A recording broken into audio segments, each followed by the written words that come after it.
Hi అండి, అందరికీ నమస్కారం. నేను మీ జ్యోతి. వెల్కమ్ బ్యాక్ టు అమ్మ రుచులు. పెరుగు తోడేయటం ఎలాగో చూపించుతున్నాను. మనం ఎండాకాలం, చలికాలం తగ్గట్టుగా పెరుగుని తోడబెట్టుకోవాలండి. లేదంటే పుల్లగా అయిపోతుంది, స్మెల్ వస్తుంది. చూద్దాం.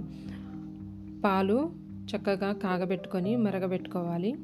ఈ మరగబెట్టుకున్న పాలను కొంచెం చల్లార్చుకొని గోరువెచ్చగా ఉన్నప్పుడు, మరీ వేడి మీద కూడా వేయకూడదు, గోరువెచ్చగా ఉన్నప్పుడు ఒక అర స్పూను మజ్జిగను, ఎక్కువ కూడా వేయకూడదు, ఎక్కువ వేస్తే పుల్లగా అయిపోతుంది. అర స్పూను మజ్జిగను మీగడ పక్కకు జరిపి వేసుకోవాలి. వేసుకొని ఒకసారి గిన్నె మొత్తం ఇలా చుట్టూ రౌండ్గా తిప్పితే మొత్తం చక్కగా కలిసిపోద్ది. ఇలా అనుకున్న తర్వాత మూత పెట్టి ఒక 6 గంటలు 7 గంటలు ఉంచుకోవాలి. 6 గంటలు 7 గంటల తర్వాత చూపిస్తున్నాను. చక్కగా గడ్డ పెరుగు తయారైపోయింది. కొంచెం కూడా కదలట్లేదు. ట్రై చేయండి. మన ఛానల్ని సబ్స్క్రైబ్ చేసుకోండి.